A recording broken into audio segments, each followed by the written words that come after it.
नमस्कार, आप देख रहे हैं गुड न्यूज टुडे। शाम के 7 बज चुके हैं। 7 सवाल लेकर हम हाजिर हैं। मैं हूं अनंत भट्ट। कार्यक्रम में आज बात होगी उस केस की जिसने गुजरात से दिल्ली तक सियासी संग्राम छेड़ दिया है। यह केस है मानहानि का, जिसमें राहुल गांधी को 2 साल की सजा हुई है। हालांकि सजा के ऐलान के बाद राहुल को जमानत भी मिल गई, लेकिन सियासत गरमा चुकी है। हमारे आज के 7 सवाल इसी मुद्दे पर केंद्रित हैं और नजर डाल लेते हैं हमारे आज के पहले सवाल पर। और हमारा पहला सवाल है, राहुल गांधी को किस केस में सजा हुई है? जिस मानहानि मामले में कोर्ट ने राहुल गांधी को सजा सुनाई है वो 2019 में उनके एक बयान से जुड़ा है। तब राहुल ने कहा था कि सभी चोरों का सरनेम मोदी क्यों होता है। इस बयान के आधार पर बीजेपी विधायक पूर्णेश मोदी ने उनके खिलाफ सूरत सेशंस कोर्ट में 2019 में ही मामला दर्ज कराया था।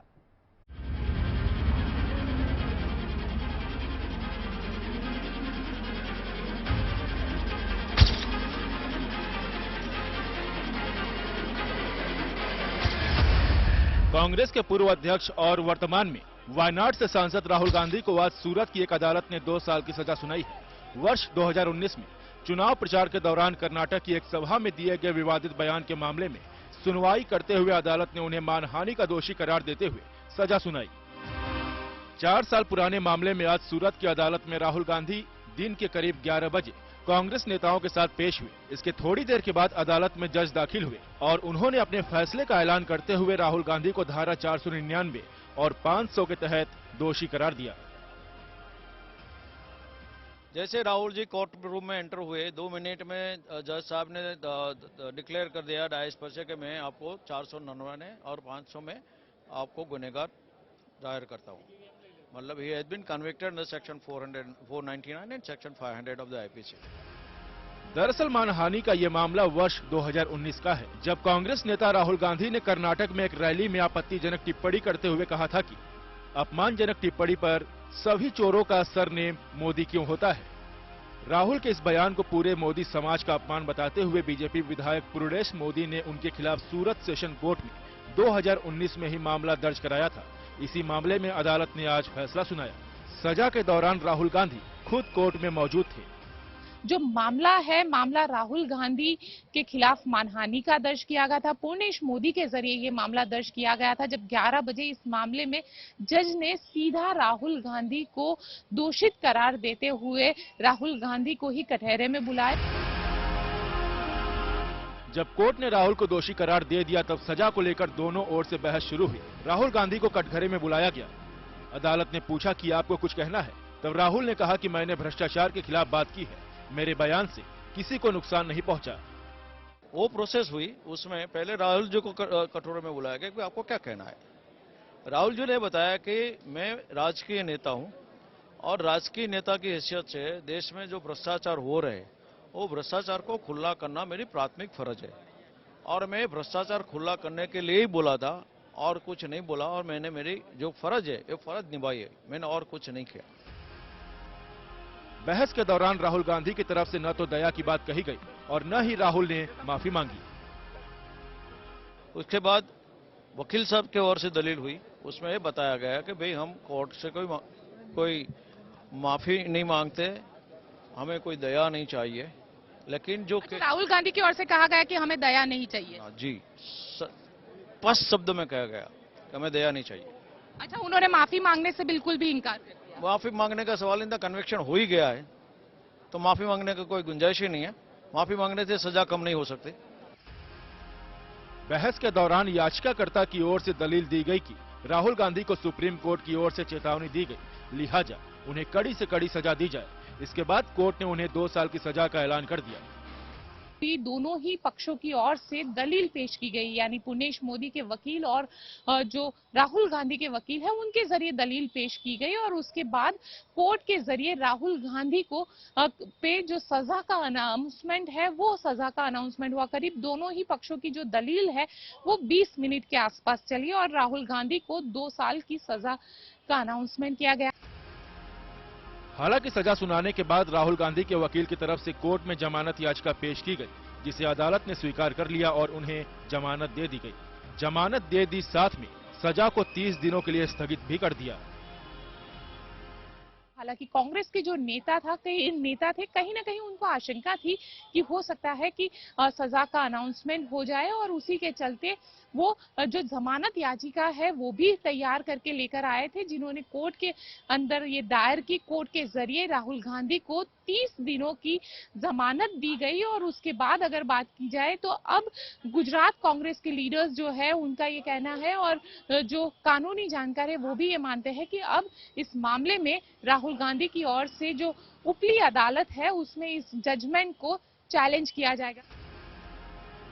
कोर्ट के फैसले के बाद कांग्रेस ने अदालत के फैसले को ऊपरी अदालत में चुनौती देने के संकेत दे दिए हैं। इधर फैसले के बाद याचिकाकर्ता पूर्णेश मोदी ने संतोष जताया है। जजमेंट आया है, फैसला आया है, तो फैसला का हम हृदय से स्वागत करते हैं। अब सूरत कोर्ट के फैसले के बाद राहुल गांधी ने ट्वीट किया और लिखा, मेरा धर्म सत्य और अहिंसा पर आधारित है। सत्य मेरा भगवान है, अहिंसा उसे पाने का साधन। महात्मा गांधी। कोर्ट के फैसले के बाद अब सबकी निगाहें राहुल के अगले कदम पर टिक गई है, क्योंकि सजा के बाद उनकी संसद सदस्यता पर भी संकट गहरा सकता है। गोपी घंगर, सूरत, गुड न्यूज टुडे। सबकी निगाहें आज सूरत की कोर्ट पर टिकी थी, क्योंकि एक बड़ी सियासी हस्ती पर फैसला आना था। वो सियासी हस्ती कांग्रेस अध्यक्ष राहुल गांधी थे। लिहाजा अदालत के बाहर सुबह से ही गहमा गहमी बढ़ गई। अब नजर हमारे दूसरे सवाल पर, और सवाल है अदालत में राहुल गांधी ने अपने बचाव में क्या दलीलें दी। जेहरे के दौरान वादी पक्ष की तरफ से राहुल की मंशा पर सवाल उठाए गए और उन्हें सख्त सजा की मांग की गई। राहुल ने कोर्ट से क्षमा या दया की अपील तो नहीं की, लेकिन इतना जरूर कहा कि उनकी मंशा किसी को नुकसान पहुंचाने की नहीं थी।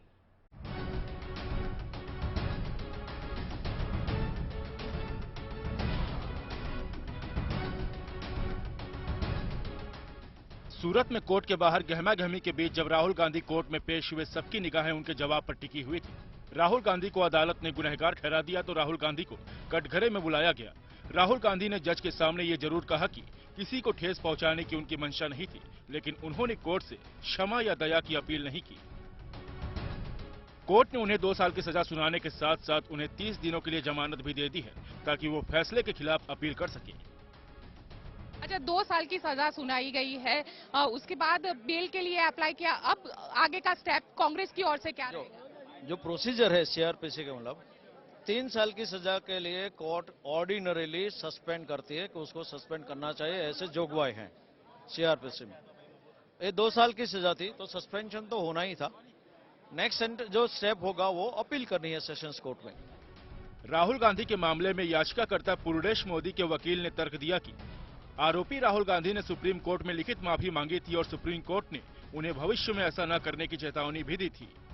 इसके साथ ही उनकी तरफ से कहा गया कि राहुल गांधी खुद सांसद है और उनका ऐसा करना सही आचरण नहीं है। 11 बजे यहाँ पे मामले की सुनवाई शुरू हुई। राहुल गांधी कोर्ट में करीब 11 बजे के आसपास पहुंचे। जज के जरिए इसकी सुनवाई शुरू की गई और सीधे ही राहुल गांधी को दोषित करार दिया गया। दोनों पक्षों की दलीलें सुनने के बाद कोर्ट ने राहुल गांधी को 2 साल की सजा सुनाई। आरोपी को सर्वोच्च न्यायालय द्वारा सतर्क रहने की सलाह दी गई थी, लेकिन इसके बावजूद उसके आचरण में कोई परिवर्तन नहीं आया है। आरोपी खुद सांसद है और जनता को संबोधित करने का उनका तरीका गंभीर है।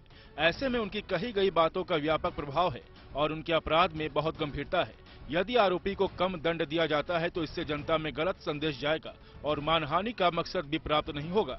इसलिए सभी तथ्यों पर विचार करते हुए आरोपी को 2 साल की सजा सुनाई जाती है।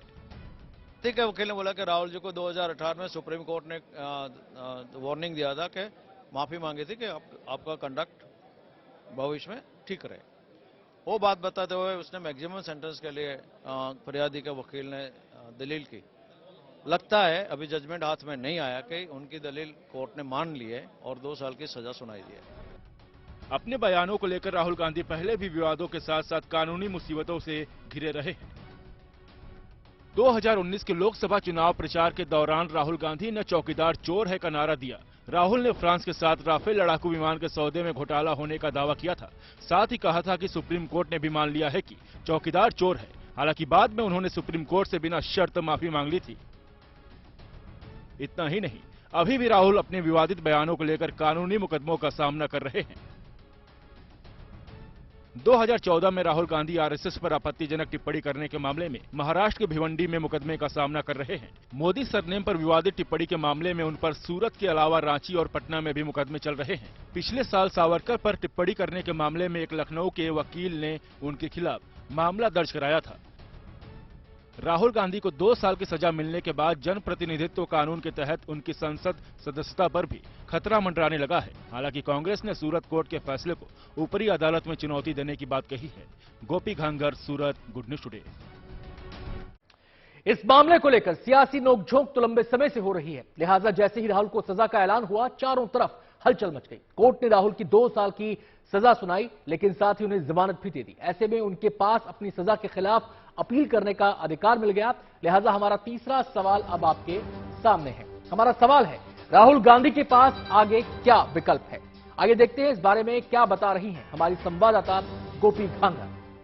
जब राहुल गांधी के वकील के जरिए एक जमानत याचिका दर्ज की गई और जमानत याचिका दर्ज करते हुए राहुल गांधी को 30 दिनों का वक्त दिया गया है। ये बेजमानत दी गई है राहुल गांधी को। राहुल गांधी को अगर इस जो जजमेंट आया है, इसी जजमेंट को लेकर अगर ऊपरी अदालत में जाना चाहते हैं तो इन 30 दिनों के दरमियान इस कोर्ट के फैसले को आगे चैलेंज कर सकते हैं।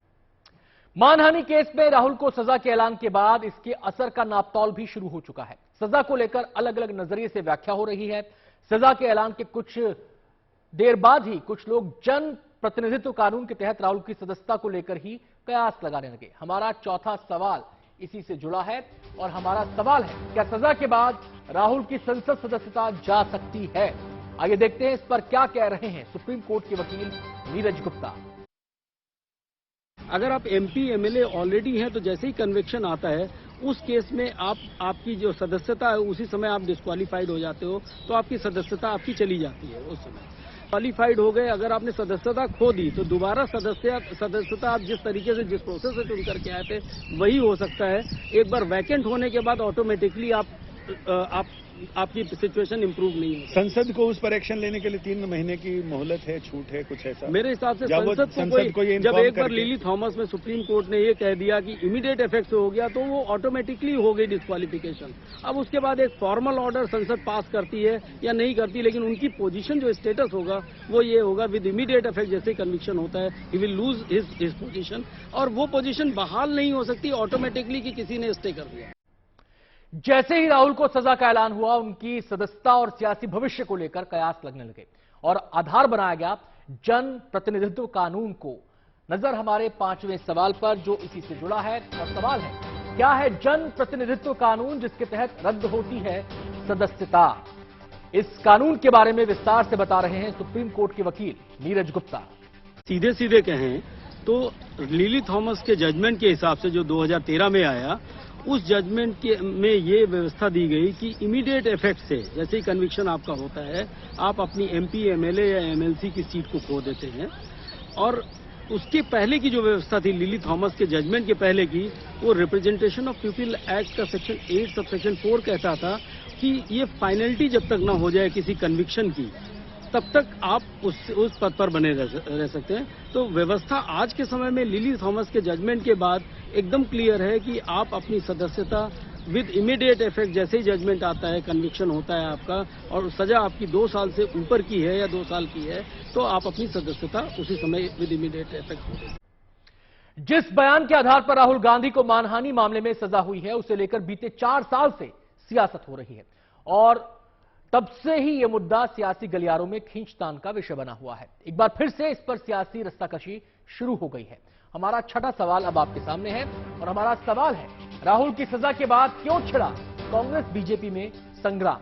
इस मामले पर सियासी बयानबाजी तो पहले भी होती रही है, लेकिन सजा के ऐलान के बाद न्यायपालिका को लेकर भी सियासी वाक युद्ध चल रहा है। कांग्रेस ने कोर्ट और सरकार दोनों को कटघरे में खड़ा कर दिया है, वहीं बीजेपी कह रही है कि कांग्रेस न्यायपालिका का सम्मान नहीं करती।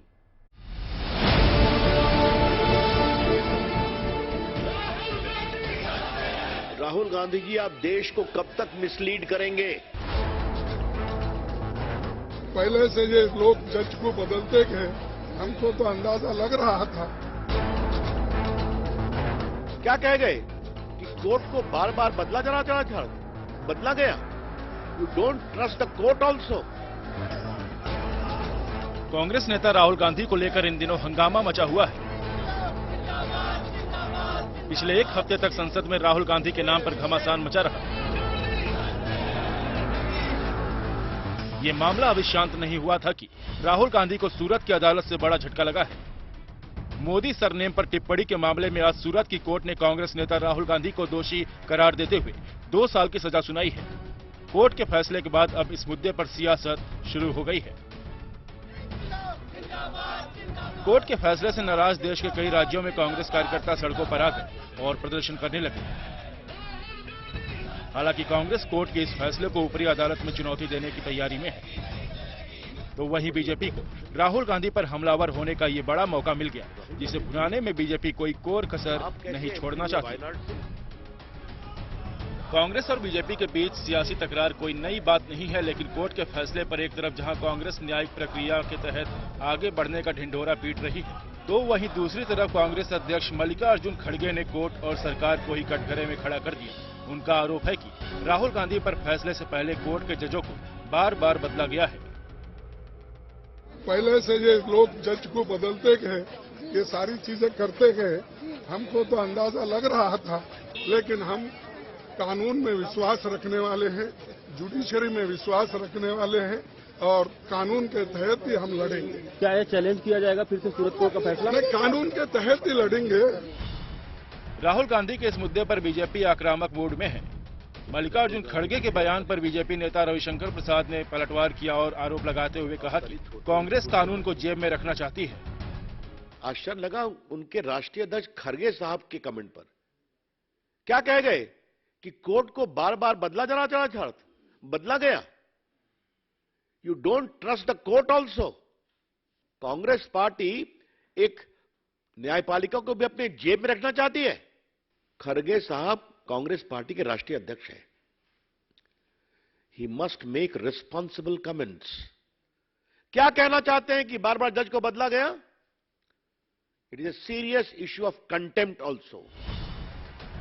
सिर्फ रविशंकर प्रसाद ही नहीं, इस मुद्दे पर कांग्रेस को घेरने के लिए बीजेपी की पूरी ब्रिगेड मैदान में कूद पड़ी। इसी कड़ी में कानून मंत्री किरेन रिजिजू ने राहुल गांधी को नसीहत दे डाली। उन्होंने कहा कि राहुल गांधी जो बोलते हैं उससे उनका और उनकी पार्टी का ही नुकसान होता है। नुकसान ही होता है। राहुल गांधी जो भी बोलते हैं वो आजकल ऐसा हो गया कि उससे सिर्फ नुकसान ही होता है। उनका पार्टी के लिए नुकसान होता ही होता है, लेकिन सबके लिए, देश के लिए भी अच्छा नहीं है।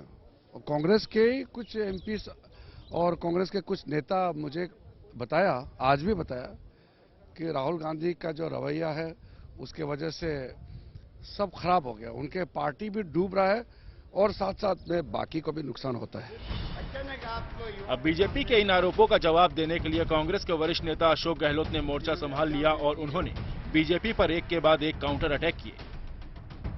उनका दावा है कि इस तरह की पॉलिटिकल बयानबाजी होती रहती है। राहुल गांधी जी के ये जो कमेंट है, ये तो पॉलिटिकल कमेंट चलते रहते हैं। हम तो 40-50 साल से देखते हैं ऐसे पॉलिटिकल कमेंट। पता नहीं वाजपेयी जी ने, अडवाणी जी ने कितने किए होंगे, कोई सोच नहीं सकता। वो जमाना और था, ये जमाना और, इतना फर्क है। उस जमाने में कभी इस प्रकार के कोर्ट केस नहीं होते थे। एक तरफ बीजेपी राहुल गांधी के बहाने कांग्रेस पर हमलावर है, तो वहीं दूसरी तरफ आम आदमी पार्टी ने राहुल गांधी का समर्थन किया है। दिल्ली के सीएम अरविंद केजरीवाल ने राहुल गांधी के समर्थन में ट्वीट किया, तो बिहार के डिप्टी सीएम तेजस्वी यादव ने केंद्र सरकार पर जांच एजेंसियों के दुरुपयोग का आरोप लगाया। कुल मिलाकर इस गर्मा गर्म मुद्दे पर सियासी गलियारों में छिड़ा घमासान थमता नहीं दिख रहा। Bureau report, good news today. सियासत में वार पलटवार खूब होते हैं और इसी लड़ाई में कई बार भाषा की मर्यादा भी लांघ दी जाती है। लिहाजा बयानबाजी के दायरों को लेकर लंबे समय से बहस चल रही है, लेकिन इसका पालन होता नजर नहीं आता। हमारा 7वां और आखिरी सवाल इसी से जुड़ा है और हमारा सवाल है, इस मामले के बाद क्या चुनावी भाषणों में बहकते बयानों पर लगेगी लगाम? आइए देखते हैं इस बारे में क्या कहना है राजनीतिक विश्लेषक नवल कांत सिन्हा का। जो कोर्ट ने टिप्पणी की है और कहा है कि अगर कोई सांसद कोई बयान देता है तो उसका लोगों पर व्यापक प्रभाव होता है, तो जाहिर सी बात है किसी भी सांसद को टिप्पणी करने से पहले, किसी भी नेता को टिप्पणी करने से पहले 2 बार सोचना होगा कि वो जो बोल रहे हैं वो क्या बोल रहे हैं। वो बयान भी कोई केवल नरेंद्र मोदी के लिए भले ही उन्होंने कहा हो, लेकिन उन्होंने जिस तरह से पेश किया था, और जो मोदी टाइटल है, तो मोदी टाइटल तो बहुत सारे लोग का है, और उस टाइटल पर टिप्पणी की थी। जाहिर सी बात है जो केस गया था वो इसी को लेकर था कि मोदी जी से जो मोदी समाज के लोग हैं वो इससे बहुत आहत हुए हैं, और उसी आधार पे ये फैसला हुआ। तो मुझको लगता है कि कोई भी नेता, चूंकि राहुल गांधी देश के बड़े नेताओं में से हैं, और अगर उनको इस तरह से बयानों पे सजा हो सकती है, तो जाहिर सी बात है जो दूसरे नेता हैं उनके खिलाफ भी ऐसी सजा हो सकती है। तो कार्यक्रम में आज इतना ही।